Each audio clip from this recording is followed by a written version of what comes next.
Job तो तुम्हें tip समझ कर दे दूंगा, लेकिन जिस सर्विस के लिए पैसे लिए हैं वो तो शुरू करो। कौन सी सर्विस?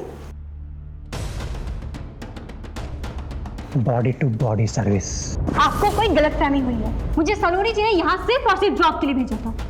लेकिन तुम्हारे 1 घंटे के लिए उसने मुझसे 40,000 लिए हैं। So don't waste my time baby. रुको। ईश्वर कौन है, कहाँ है, कैसा है, इन प्रश्नों का उत्तर वही पा सकता है जो अपने भीतर बाहर फैले संसार को अच्छी तरह समझ सके। और ईश्वर से जुड़ने का सबसे सरल मार्ग है संगीत व नृत्य। रोज की तरह हम नृत्य साधना करें और खुद को प्रभु के नाम में विलीन कर दें।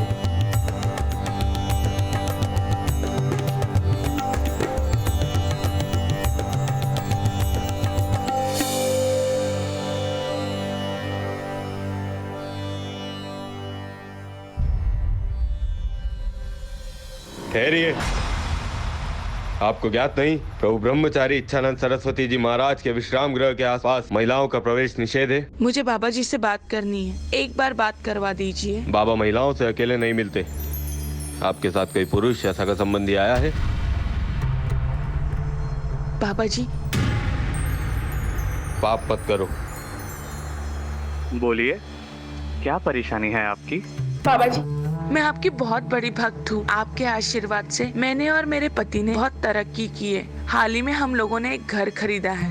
हम चाहते हैं कि आप हमारे घर आके पूजा करें। हम आपके साथ ही गृह प्रवेश करना चाहते हैं। आप अपने पति को हमारे पास भेज दीजिए, हम अवश्य चलेंगे। ठीक है?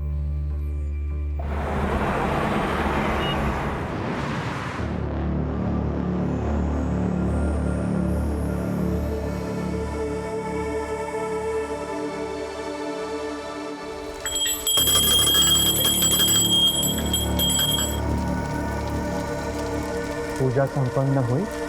अब हम आपसे विदा लेते हैं। बाबा जी, इतनी कड़ी धूप में आप वापस गाजियाबाद जाएंगे, वो भी खाली पेट? नहीं बाबा जी, मैंने आप सभी के लिए भोजन का इंतज़ाम किया है बाबा जी। बाबा जी, मैंने बिना प्याज लहसुन मसाले का खाना पकाया है, बिल्कुल सात्विक है। अगर आप भोग लगाएंगे तो हम सब खाना खा पाएंगे।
टू चेयरपर्सन मैडम, आपके हेल्प के लिए थैंक यू। मैं घर के बाहर तो एक लड़ाई जीत गई, लेकिन अपनों से हार गई हूँ। ऑफिस, गली, मोहल्ले, हर जगह उसकी वजह से नाक में दम हो गया है। मेरे माँ बाप, फ्रेंड्स, रिलेटिव कोई मेरे साथ नहीं है।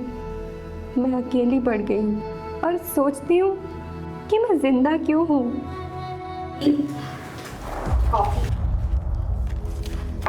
क्या छिपा रहे हो?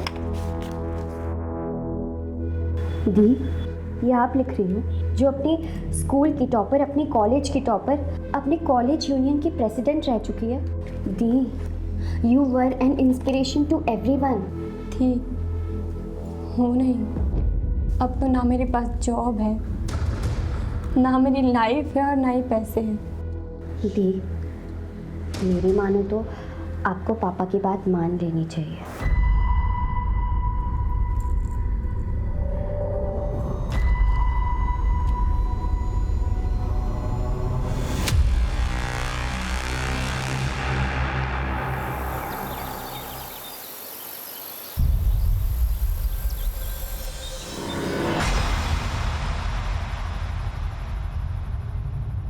हटो मेरे रास्ते से। देखो रितु, मैं फिर तुम्हें कह रहा हूँ, केस वापस ले लो, तुम्हारी लाइफ फिर पहले जैसे नॉर्मल हो जाएगी। तू हटेगा मेरे रास्ते से या मैं पुलिस को बुलाऊं? उम्र भर अपने भाई की तरह जेल में सड़ेगा। हटो।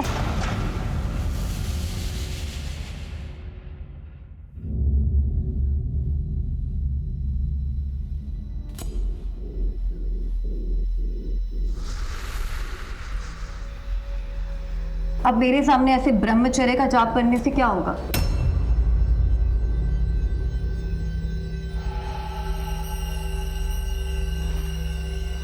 आपकी मनसा क्या है? आपको मैंने कितना समझाया लेकिन आप तो माने ही नहीं। आप तो अपनी भक्ति और शक्ति से सबके दिल जीतते रहे। ऐसा ऐसे थोड़ी ना चलता है। मैंने अपना शरीर लुटाया है, ऐसे थोड़ी ना चुप रहूंगी। लीजिए, अगर ये चुप बैठ भी गई तो हम चुप नहीं बैठने वाले। क्यों गजेंद्र? मैं चुप नहीं हूँ बाबा जी। वीडियो क्लिप न्यूज चैनल्स भेजने को तैयार है। कुछ एमएमएसबी भक्तों तक वायरल हो जाएंगे। फिर तो प्रभु देवता से दानव कहलाएंगे। आपको क्या चाहिए? सिर्फ 4 करोड़।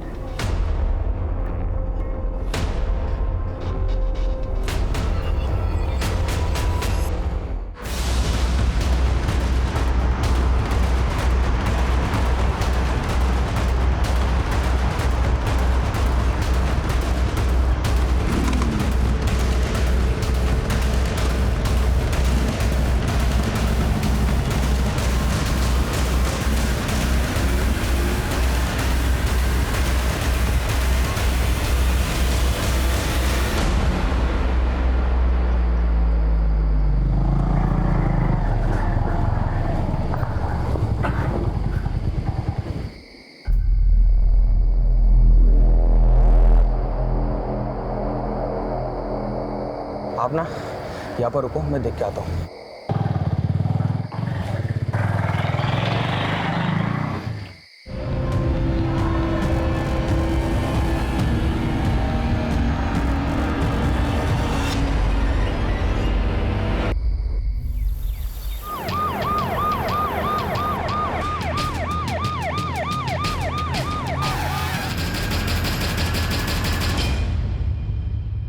पर मुझे लग रहा है इस सब में दीपेश या उसकी फैमिली का इन्वॉल्वमेंट हो सकता है, क्योंकि ऋतु बादल की वजह से उसकी फैमिली को काफी जिल्लत झेलनी पड़ी थी। क्या नाम था लड़के का? दीपेश तोमर सर। क्या हुआ? अभी भी जेल में। केस की सुनवाई हो चुकी है लेकिन केस का फैसला आना बाकी है। मोबाइल फोन या पर्स वगैरह कुछ मिला? No sir. बॉडी को पंचनामे के बाद पोस्टमार्टम के लिए भेज दो।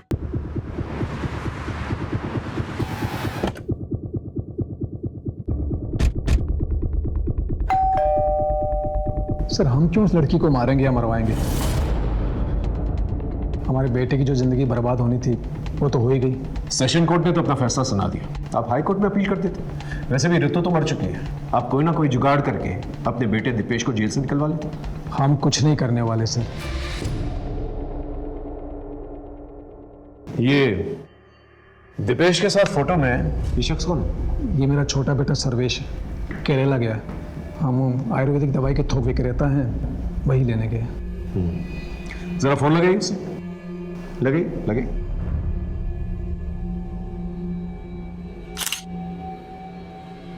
The number you are trying to call is currently switched off. Sir switch off. Switch off. एक काम करो, इनके फिंगरप्रिंट्स लो।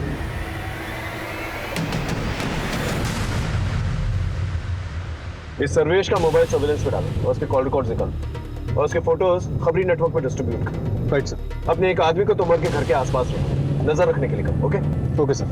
ये ऋतु के माँ बाप से बात हुई? उन्हें पुलिस स्टेशन आने के लिए कहा है सर।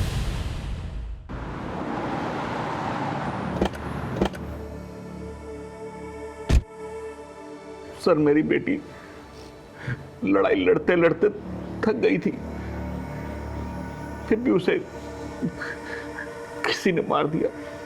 हमारी ऋतु बचपन से ही दिमाग तेज और निडर लड़की थी, लेकिन इस रेप केस वाली घटना के बाद उसे और हमें सबको तोड़ के रख दिया था सर। उसने कुछ बताया था कि वो उस रात कहाँ गई थी? उससे ज्यादा कुछ पूछते नहीं थे सर। उससे कुछ पूछते तो वो जल्दी चिढ़ जाते थे। मेरी बेटी अंदर से बहुत ही टूट गई थी। सर, ये लेटर रितु दीदी के डेस्क से मिला था।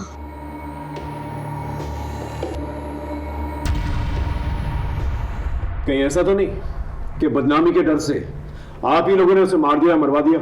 ऐसा नहीं है सर, मुझे अपनी बेटी रितु से बहुत उम्मीदें थी। मैं अपनी उम्मीदें हार गया था, इसलिए सर मैं बहुत परेशान हो गया था। रितु की बेहतरी के लिए हमसे जो बन पड़ रहा था, जो कर सकते थे सर, हमने बहुत कोशिश की। माँ, मैं कैसे शादी करूँ? अभी मैं अपने पैरों पे भी खड़ी नहीं हुई हूँ। ना तो मेरे पास जॉब है, ना तो मेरे पास सेविंग्स और ना ही खुद का घर है। अब आप खुद बताओ, अगर मैं सेटल हो जाती हूँ और कल को मेरा डाइवोर्स हो जाता है तो कहाँ जाऊँगी, क्या करूँगी? अरे तुम लोग तो ऐसे बात करो जैसे कि इस की घटना के बाद कोई भी लड़का उतावला हो रहा होगा इससे शादी करने के लिए। हर जगह से रिजेक्शन आ रहा है। आखिर तुझे जरूरत क्या थी ये केस करने की? पापा, वो मेरा कलीग था, हमें क्लाइंट पीपीटी रेडी करनी थी। अब मुझे क्या पता था कि वो मेरी ड्रिंक स्पाइक कर देगा और मेरे साथ वो सब कुछ करेगा। अब मैं बाहर वालों को क्या बोलूं जब आप लोग ही मुझ पे ट्रस्ट नहीं करते? ऐसा नहीं है सर कि हम अपनी बेटी रितु पर ट्रस्ट नहीं करते थे, लेकिन लोगों की बातों और उनके तानों ने हमें फ्रस्ट्रेट कर दिया था सर। और जैसे जैसे ये केस की सुनवाई होती रही, मीडिया और सोशल ऑर्गेनाइजेशन ने उसकी लड़ाई को सराहा और इसके बाद रितु के मन में आत्मविश्वास फिर से जगने लगा था। फिर सर हमने उसे नए सिरे से सब कुछ करने को कहा। देख बेटा, जो मैं तुझे उपाय बता रहा हूँ ना, उसे मान। मैं किसी साधु संत के पास नहीं जाऊँ, पर किसी साइकेट्रिस्ट को तो कंसल्ट कर सकती है। I mean, किसी से भी कंसल्ट करो, पर करो, जाओ कहीं। उसके बाद वो कहाँ गई? सर फिर वो साइकेट्रिस्ट डॉक्टर रूपसी बसी से मिलने गई थी। सर, रितु के मर्डर में हम उसके फादर महेश बादल के हाथ को कंप्लीटली रूल आउट नहीं कर सकते। एक काम करो, इसके भी फिंगरप्रिंट्स मैच करके देखो और उसके कॉल रिकॉर्ड्स निकालो। Right sir.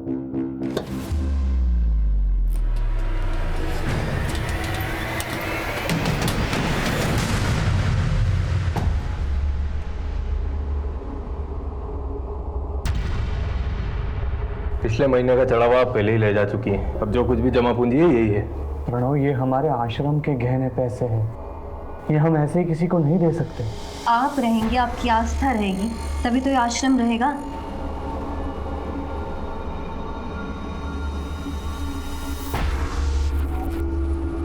कितने पैसे है ये? कुल 25 लाख। और बाकी के पैसे? इससे ज्यादा नहीं मिल सकता।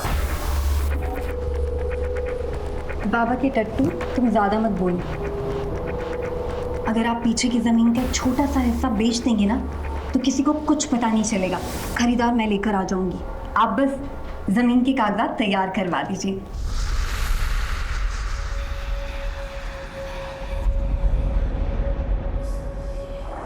हाँ जी, मैं रितु बादल की साइकेट्रिस्ट हूँ। रितु मेंटली बहुत स्ट्रांग थी, मेडिटेशन और रनिंग से वो क्विकली रिकवर कर रही थी।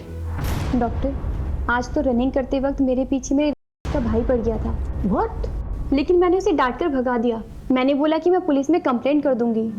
That's great. ऐसे ही अपनी जीने की चाहत और जोश को बनाए रखो।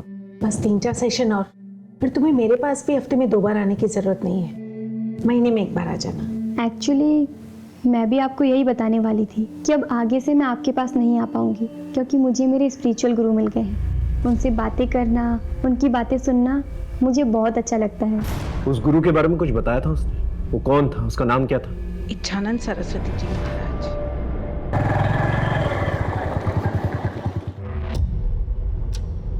नीतू, नीतू, रितु,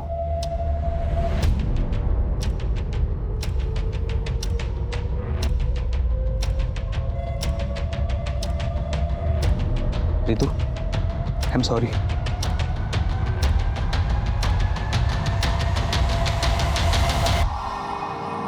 रितु, क्या हो भाई, फिर से कोई बुरा सपना देखा क्या? आप भूल क्यों नहीं जाते कि आप गाजियाबाद में नहीं हो, बल्कि अपने घर ऋषिकेश में हो।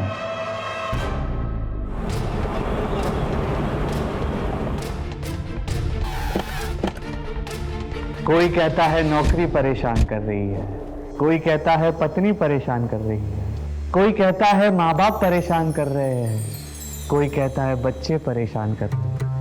मेरा उन सब से एक ही जवाब है, अगर इतना परेशान कर रहे हैं तो छोड़ दो। नहीं छोड़ सकते, है ना? तो फिर रास्ते निकालो, जैसे ईश्वर रास्ते निकालता है। कभी ईश्वर से कहते हुए सुना है, मुझे मेरे भक्त परेशान कर रहे हैं? नहीं ना? क्षमा चाहता हूं, आप लोगों को नीचे बैठना पड़ रहा है। जी, ऋतु बादल आपकी शिष्य थी मतलब? जी, उसका मर्डर हो गया। ओम शांति।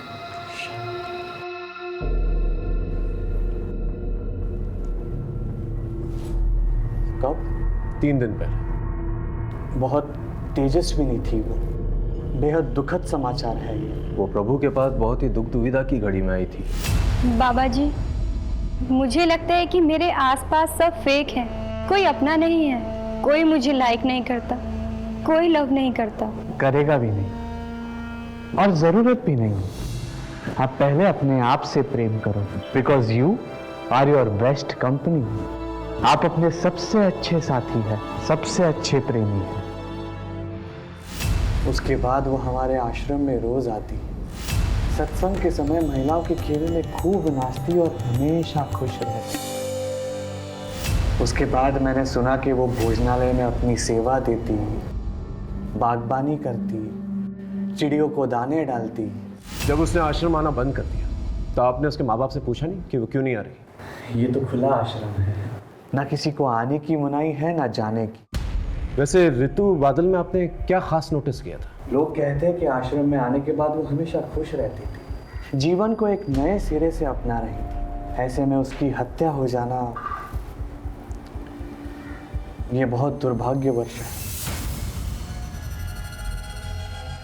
आज के ज़माने में बाबा कितने भी अच्छे, मुझे विश्वास नहीं, आपने एक आदमी को इस आश्रम के पास तैनात रखा। ये सर्वेश के बारे में कुछ पता चला? नहीं सर, उसका फ़ोन भी बंद जा रहा है और वो घर पे भी नहीं है। एक काम करो, दीपेश से मिलने के लिए, उससे पूछताछ करने के लिए जेल में एक एप्लीकेशन डालो और ये पता करो ये सर्वेश दीपेश के साथ मिलकर जेल में कुछ प्लान तो भी कर। Right sir.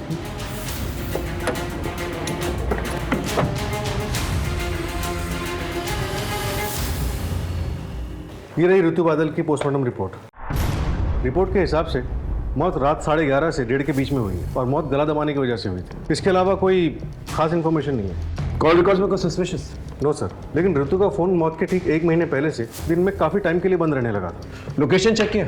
कहाँ ऑन हुआ, कहाँ ऑफ हुआ? सर, बाबा के आश्रम में ऑफ होता था और घर में ऑन होता था।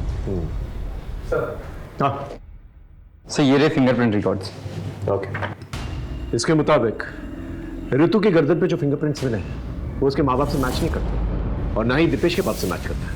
या फिर शायद दीपेश के फरार भाई सर्वेश ने हत्या की। राम राम सर जी। बोलो। आपका शक सही निकला था। दीपेश ने अपने भाई सर्वेश का हिस्ट्री शूटर अवनीश से कॉन्टेक्ट करवाया था। फिर तो सर अवनीश के अड्डे पर धावा बोलते हैं, क्योंकि अब जेल जाकर दीपेश से पूछताछ करने की जरूरत तो नहीं पड़ेगी। राइट।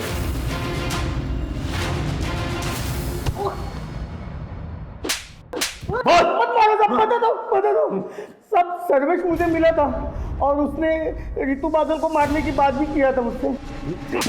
तूने उसे मार डाला? नहीं, मैंने नहीं मारा था, क्योंकि एक रोज पहले वो मुझे एडवांस के पैसे देने वाला था, लेकिन पैसे लेके वो आया ही नहीं। फिर दूसरी सुबह हमें पता चला कि उस लड़की की मौत हो गई। सच बोल रहा? भगवान की कसम साहब, सच बोल रहा हूँ।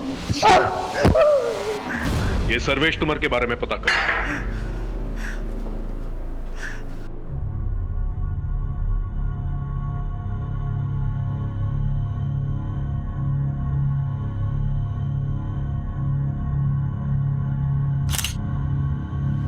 दिखाओ,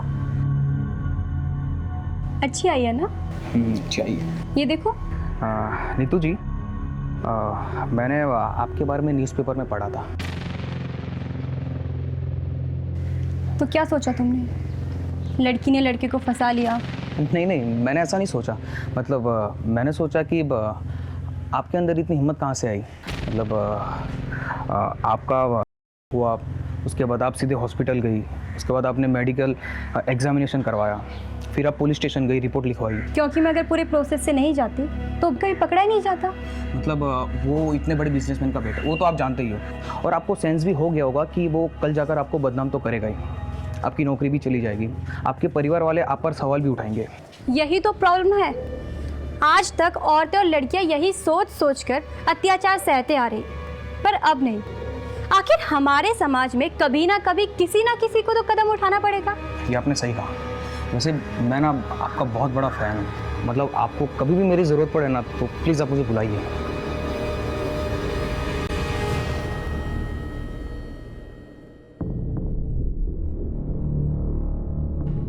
ऋतु बादल ने AA एंटरप्राइजेस के खिलाफ केस दर्ज किया, लेकिन क्यों? रितु ने मुझे बताया था कि ऑफर लेटर मिलने के बाद जब वो दूसरे दिन जॉब ज्वाइन करने गई तो उन्होंने उसके साथ वियर्ड बिहेव किया। आई एम सॉरी रितु, कंपनी ने आपकी जॉब अपॉइंटमेंट होल्ड पर कर दी। But why? वेल, हमें पता चल गया कि तुम्हें पिछले जॉब से क्यों निकाला गया था। ओह, जस्ट बिकॉज मैंने अपने एक कलीग पर केस फाइल किया। आपने भी मेरा करेक्टर सर्टिफिकेट बना लिया। आपने एक बार भी ये नहीं सोचा कि शायद वाकई में हुआ था। अजय मेरे साथ है, कल आपके साथ भी हो सकता है। I can understand Ritu, but frankly speaking her company के टॉप मैनेजमेंट मर्द होते हैं, एंड ऑफ द रिकॉर्ड हमारे एमडी को तुम्हें अपॉइंट करने में रिस्क लग रहा है। सीरियसली? आपकी कंपनी तो अपने आप को वीमन फ्रेंडली क्लेम करती है ना, लेकिन आज पता चला आपकी कंपनी की पॉलिसीज भी ड्यूबियस है और आपकी कंपनी भी बाकी की कंपनियों की तरह हिपोक्रेट है। आपने बिल्कुल अच्छा नहीं किया। मैं आपको ऐसे नहीं छोड़ूंगी, मैं इस कंपनी को कोर्ट में सू करूंगी।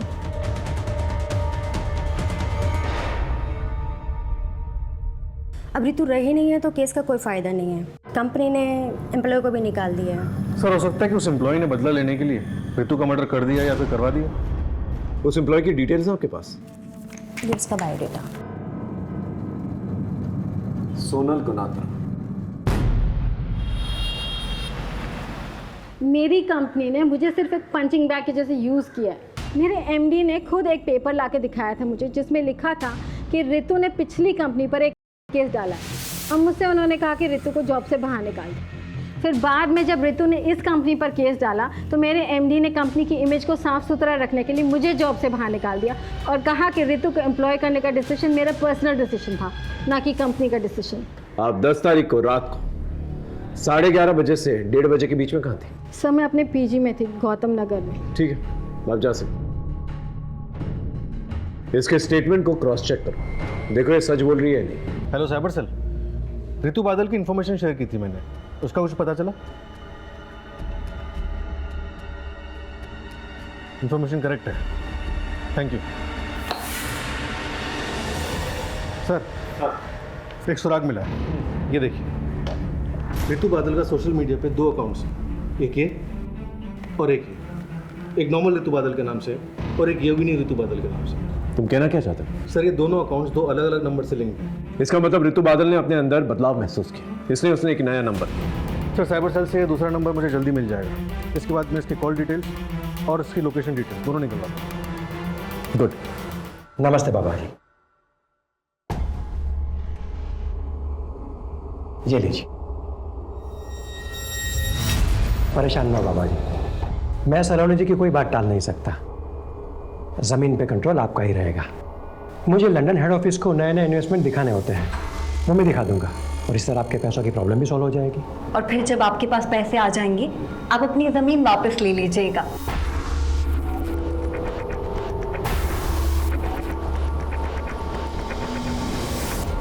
सर, ये देखिए ऋतु के दूसरे नंबर के कॉल रिकॉर्ड्स। ये नंबर ऋतु की मौत से 10 दिन पहले लिया गया था। और सर, ये देखिए 10 तारीख की शाम 6:30 बजे ऋतु को किसी आनंद प्रसाद नाम के आदमी ने फ़ोन किया था और उसके बाद 10:30 बजे रात को उसका फ़ोन लोकेशन आनंद प्रसाद का घर दिखा रहा है और फिर आधे घंटे बाद उसी एरिया में उसका फ़ोन स्विच ऑफ हो जाता है और 15 किलोमीटर दूर ऋतु की मौत है। एक काम कर, इस आनंद प्रसाद की डिटेल्स दिखा। Okay sir.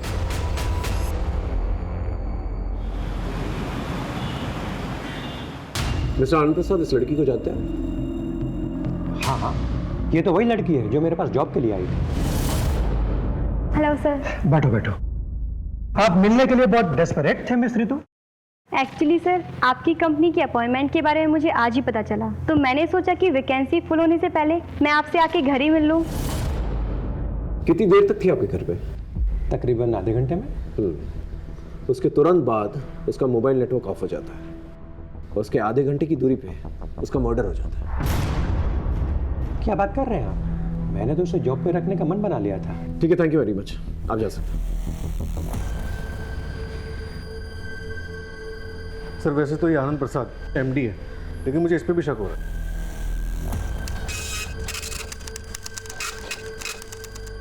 मिस्टर आनंद प्रसाद, ये रहा आपके कॉल रिकॉर्ड्स।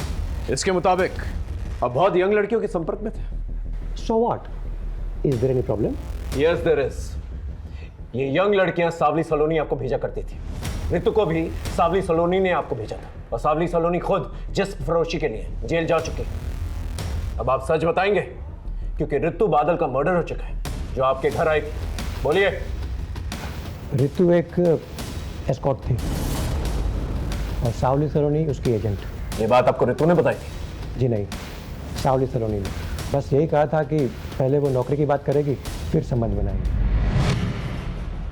जॉब तो तुम्हें टिप समझ कर दे दूंगा, लेकिन जिस सर्विस के लिए पैसे लिए हैं वो तो शुरू करो। कौन सी service? Body to body service. आपको कोई गलतफहमी हुई है। मुझे सलोनी जी ने यहाँ सिर्फ और सिर्फ जॉब के लिए भेजा था। लेकिन तुम्हारे 1 घंटे के लिए उसने मुझसे 40,000 लिए हैं।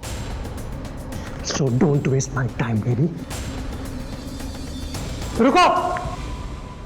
जब तक ये केस सॉल्व नहीं हो जाता ना, आप हमारे मेहमान बने रहेंगे। क्या मतलब? जी सर। इन्हें लेके जाओ। चलिए। लेकिन सर किस जुर्म में? लेके जाओ। सर क्या किया है मैंने? लेके जाओ। सावली सलोनी को ढूंढना बहुत जरूरी है, और ये पता लगाना बहुत जरूरी है कि ये रितु बादल का मर्डर केस सावली सलोनी के रैकेट से तो नहीं जुड़ा हुआ, और कोई पर्सनल रंजिश तो नहीं। इस सर्वेश के बारे में कुछ पता चला? सर वो अभी भी अंडरग्राउंड है, और सर रितु बादल के गले पे मिले फिंगरप्रिंट्स के निशान सर्वेश के फिंगरप्रिंट से मैच नहीं करते। सर हो सकता है सर्वेश ने खुद ये मर्डर ना किया, और ना ही अवनीश चौधरी से करवाया, बल्कि शायद किसी और से करवाया।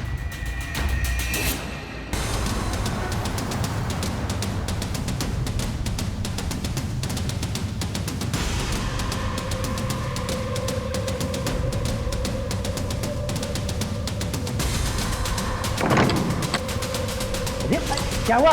बाहर पुलिस आई है। पुलिस? तोड़ दो। पुलिस आ गई। भागो भागो।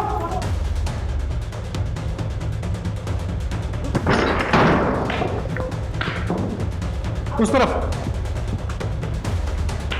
सर्च करो।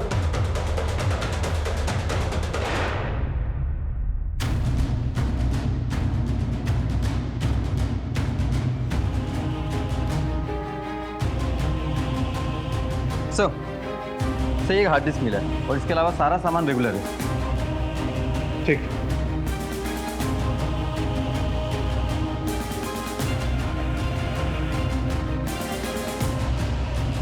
और सर इसमें काफ़ी आदमी ऐसे हैं जो कोई मूवमेंट नहीं कर रहे हैं, ऐसा लगता है जैसे बेहोशी की हालत में।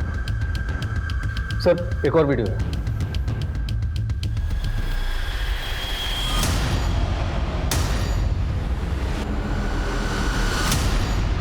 ये सत्य है कि सावली सलोनी मुझे ब्लैकमेल कर रही थी। आपको ये बात हमें पहले बतानी चाहिए थी, हम उसे पकड़ने की कोशिश करते, लेकिन हमारी मुफ्त में बदनामी होती, ना मुझे कुछ हासिल होता ना हमारे आश्रम। आपको इस बात का पता है कि रितु बादल सावली सलोनी के संपर्क में थी? ये नहीं हो सकता। क्या आप ये बता सकते हैं कि कभी आपने रितु को सावली सलोनी के साथ देखा? हो सकता है उसके कहने पर वो इस आश्रम में आई। जी नहीं, हमें ऐसी कोई जानकारी नहीं थी, और रितु का परिवार हमारे आश्रम से सालों से जुड़ा हुआ है, तो फिर वो सावली सलोनी के कहने पर हमारे आश्रम में क्यों आएगी? ये सावली सलोनी आपको ब्लैकमेल क्यों कर रही थी? यही सवाल मैंने उससे भी किया था। तुम्हारे इस धर्म के धंधे ने, धंधा नहीं, आस्था बोलिए। हाँ हाँ वही तुम्हारे इस आश्रम के कारण लोगों ने मेरे ठिकाने पर दारू पीना, फूकना करना कम कर दिया है। इन सब की भरपाई के लिए तुमको पैसा देना होगा। हम बहुत जल्द सावली सलोनी को पकड़ लेंगे, अगर वो आपके संपर्क में आती है तो प्लीज हमें इन्फॉर्म कीजिएगा।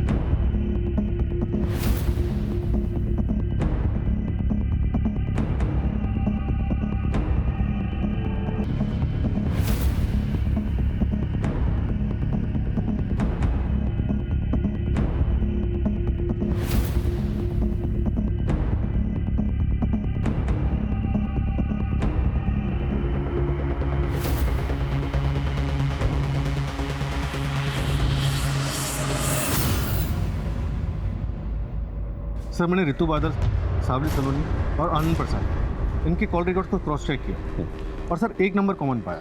किसका? चमन श्रीवास्तव, ये उसका फोटो। ये नंबर हरिद्वार के एड्रेस पर रजिस्टर्ड और सर इस नंबर की कॉल लोकेशंस और रितु की कॉल लोकेशंस सब मैच करती हैं और रितु के मर्डर साइट से भी मैच करती है। और मर्डर के बाद? मर्डर के बाद 2 दिन पहले तक इसका लोकेशन ऋषिकेश ही दिखा रहा है। एक काम करो, तुम ऋषिकेश जाओ बस चमन के बारे में पता करो। सर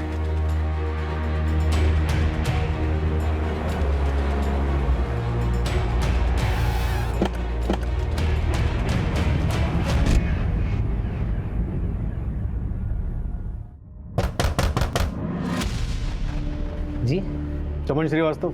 जी मेरा भाई है। आप कौन? UP police. सर चमन जब से गाजियाबाद से आया था हमेशा परेशान रहता था। वो किसी ऋतु का नाम लेता था। रोज रात वो डरावने सपने देखता था और अचानक नींद से उठ जाता था। और अभी कुछ दिन पहले ही वो वापस गाजियाबाद चला गया। मैं गाजियाबाद जा रहा हूँ, मुझे वहाँ पर कुछ हिसाब चुकता करना बाकी है। पर सर हुआ क्या? हमें शक है तुम्हारे भाई चमन ने रितु बादल नाम की लड़की का खून किया। नहीं सर, मेरा भाई एक कलाकार आदमी है, वो किसी का खून नहीं कर सकता। क्या करता है तुम्हारा भाई? सर चमन पहले फोटोग्राफर था और अब वीडियो बनाने का काम करता है। कहीं वो इसके लिए काम तो नहीं करता? नहीं सर, मैं इसे नहीं जानता। और सर चमन ने मुझे कभी बताया नहीं कि किसके लिए काम करता है। तुम्हारे भाई से आखिरी बार बात कब हुई थी? सर उसका फ़ोन 2 दिन से स्विच ऑफ आ रहा है।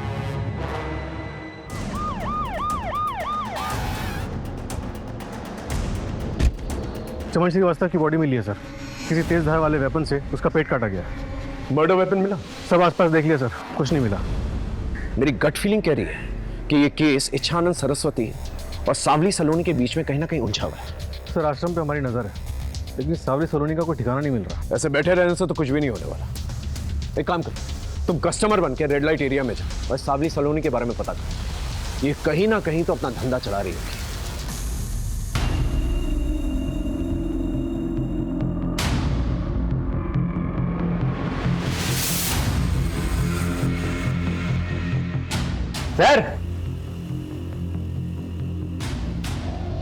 सर क्या चाहिए? एक बात बताओ, कोई कॉलेज का कौला माल मिलेगा क्या? एकदम बढ़िया पटाखा, मतलब वो समझते हो ना, एयर होस्टेस मॉडल टाइप का वैसा। यहाँ तो सिर्फ इन्फॉर्मेशन मिलेगा, बाकी काम तो होटल में होगा, लेकिन पैसा बहुत लगेगा। तो भैया पैसों की चिंता मत करो, बस तुम माल दिखाओ तो एकदम टकाटक होना चाहिए। एक मैडम है, बात करके बताता हूँ।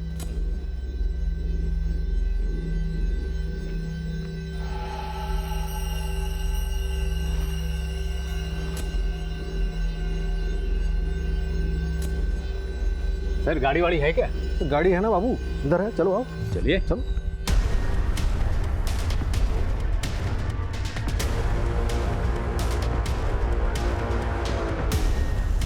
ये लोग आनंद विहार की तरफ जा रहे हैं, फॉलो करते रहो, लेकिन डिस्टेंस बना के रखो।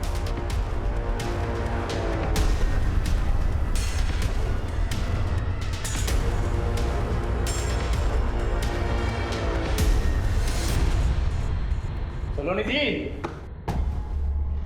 सर ये सलोनी जी ही हैं जिसके पास गाजियाबाद में किसी भी टाइम पर टॉप क्लास की इंटरनेशनल लड़कियां मिलती हैं। अच्छा तो ये हैं। आप एंजॉय कहाँ करेंगे, यहाँ या होटल में? देखिए एंजॉय तो हम कहीं और ही करेंगे, फिलहाल आपका वॉशरूम यूज करेंगे। सर अंदर है ना? आते हैं। टीम बी ऊपर आ जाओ जल्दी। चलिए आप दोनों को एंजॉय कराते हैं।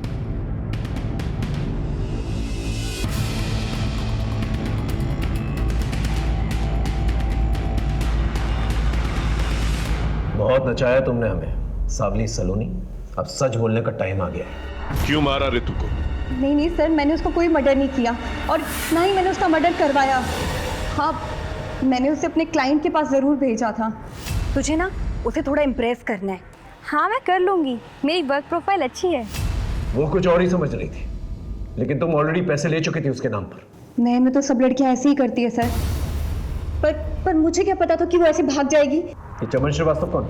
वैसे तो वो वीडियो बनाता है, पर लड़कियों की सिक्योरिटी के लिए हम उसे साथ में भेज देते थे, पर वो उस ऋतु को पसंद करने लग गया था और उसी ने उसे भगाने में भी मदद की थी। इसलिए तुमने उसका मर्डर कर दिया? नहीं सर, मैंने किसी को नहीं मारा सर। चलिए 1 मिनट के लिए मान लेते कि तुमने ऋतु और चमन को नहीं मारा, लेकिन ब्रह्मचारी इच्छानंद सरस्वती, उसे तो ब्लैकमेल किया ना तुमने? बिल्कुल किया था सर, करती नहीं तो वो रास्ते पे कैसे आता। ऋतु तो काफी सुलझी हुई लगी, तुम्हारे संपर्क में कैसे? मेरे पार्टनर की मदद से, उसी ने उसे धोखे से मेरे पास भेजा था। कौन है तुम्हारा पार्टनर? सावली सलोनी ने तुम्हारी पूरी सच्चाई हमें बता दी। ये है वो डायरीज जिसमें तुम्हारे पूरे क्लाइंट्स के नंबर है और वो सारी लड़कियों के नंबर है जिनसे तुम प्रोस्टिट्यूशन कराया करते थे। आज वो तुम्हारी चुंगल से आजाद है, वो तुम्हारे खिलाफ बयान देगी। अब तुम अपनी कहानी खुद बताओगे या मुगल भाई? बोलो।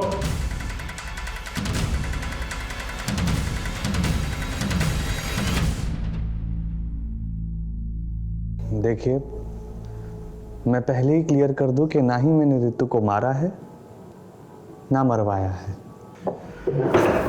वो तो मुगल भाई लेंगे, पहले तुम अपनी काली करतूतों के बारे में बताओ। संभोग और समाधि, ये दोनों ऐसी चीजें हैं जिससे भारत देश में किसी भी मूर्ख या किसी भी होशियार को लपेटा जा सकता है। मैं 5 स्टार होटल में सिक्योरिटी गार्ड की नौकरी किया करता था। वहां मैं देखता था साधु महात्मा को कुछ युवतियों के साथ आते जाते। बस उसी दिन से मुझे मेरा जीवन सत्य मिल गया। मैंने मंदिर बनवाया और फिर मसाज पार्लर के जरिए देह व्यापार का धंधा शुरू किया। और फिर तुमने सावली सलोनी जैसे धंधे वाली से कनेक्ट किया, है ना? मैं सावली सलोनी जैसे लोगों के पास लड़कियां भेजता और फिर दूसरी बार उन्हीं क्लाइंट्स के साथ डायरेक्टली डील करता। इसलिए सावली सलोनी अपना पैसा निकलवाने के लिए तुम्हें ब्लैकमेल कर रही थी? अरे ऐसे थोड़ी ना, हमारा नेटवर्क कश्मीर से लेकर कन्याकुमारी तक और सूरत से लेकर कोलकाता तक फैला हुआ है। आप देश विदेश कहां भी जाओ, हमारी सेवाएं आपको एक फोन कॉल में उपलब्ध की जाएंगी। वो 17 फोन हमें मिल चुके हैं और वो नई लड़कियों को जो नया नंबर देते थे उसके बारे में ही पता चल चुका है, जैसे तुमने ऋतु को दिया था। लेकिन बहुत बड़ी गलती कर बैठे तुमने ऋतु को अपने प्रेम जाल में फंसा दिया। तुम्हारे अड्डे से हमें ये चिट्ठी मिली है जिसमें साफ साफ लिखा है ऋतु ने कि आपके प्रेम ने मुझे हमेशा हमेशा के लिए बदल दिया। प्रेम राई को पहाड़ बना सकता है, तो फिर लड़कियों से वैश्यावृत्ति करवाना ये कौन सी बड़ी बात थी? वो मेरे प्यार में बाहर कुछ ना बोलती और फिर धीरे धीरे उन्हें इस जीवन की आदत पड़ जाती थी। लेकिन ऋतु ऐसी लड़की नहीं, इसीलिए मैंने ऋतु को नौकरी के लिए सावली सलोनी के पास भेजा था। तुम एक काम करो, तुम सावली सलोनी से जाके मिलो। वो हमारी परम भक्त है, वो तुम्हें सही इंसान से मिलवा देगी जो तुम्हें बेहतरीन नौकरी देगा। थैंक यू सो मच बाबा जी। लेकिन ऋतु वहां से भाग गई और ये बात तुम्हें चमन के थ्रू पता चली, जो तुम्हारे लिए ब्लैकमेलिंग किया करता था और वीडियोस बना करता था, और फिर बाद में तुमने ऋतु को मारा।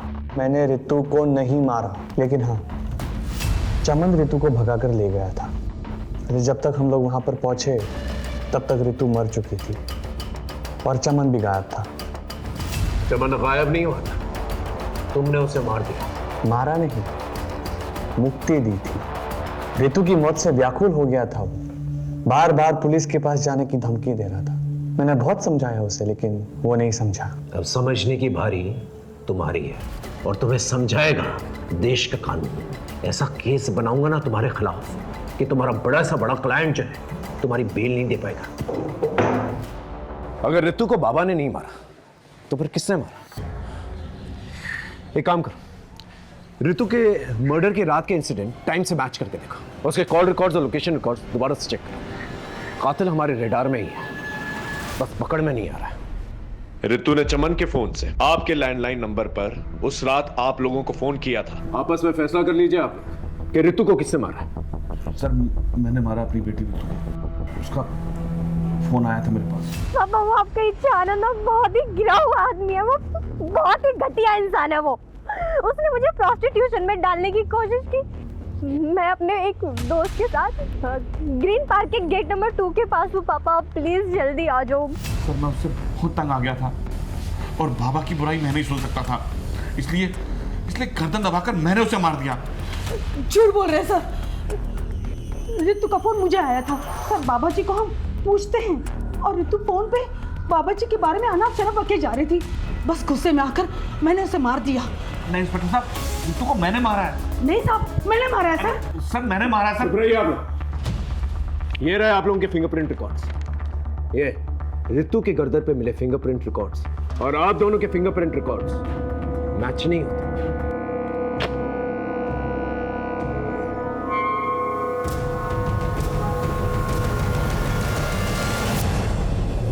हाँ, मैंने मारा रितु को। तंग आ गई थी उसके वजह से मुझे अपने ऑफिस में अपने कलीग से, अपने फ्रेंड से सुनना पड़ता था। इसकी बहन ने लड़के के मजे ले लिए और फंसवा दिया। लेकिन ये बात सच नहीं थी, तुम भी जानती थी। हाँ, पर रितु बहुत फॉरवर्ड थी तो मुझे लगा शायद अटेंशन के लिए इनवाइट किया होगा। उसकी वजह से मुझसे सब लड़के कटने लगे थे। अरे इसके साथ डेट पर मत जाना वरना के चार्जेस में अंदर करवा देते। पर फिर जब उस दिन उसने वो बाबा के धोखेबाज वाली बात की तो फिर मेरे सटक गए। मुझे लगा ये सारे पंखे इसी के साथ क्यों होते हैं, शायद यही सब कुछ करती होगी और मैंने मार दिया उसको। और ये बात तुमने अपने माँ बाप को बताई। वो एक बेटी तो खो ही चुके थे, दूसरी नहीं खोना चाहते थे, इसलिए तुम्हें प्रोटेक्ट कर रहे थे। हाँ सर। ब्रह्मचारी इच्छानंद सरस्वती एक फ्रॉड, एक धोखेबाज इंसान है और उसकी आस्था में आकर तुमने अपनी बहन को ही मारा।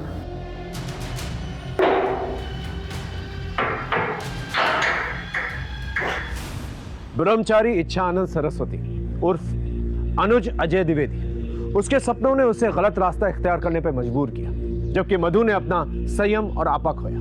खून और आदर्शों के रिश्तों पर भरोसा ना करके उसने अधर्म का रास्ता चुना और गुनाह कर बैठी। पैसों और जिस्म की रंगीनियों से दूर रहे। इसी दस्तक के साथ मैं सीनियर इंस्पेक्टर हिमांशु रावत आपसे विदा लेता हूं। फिर मिलेंगे एक नए केस के साथ।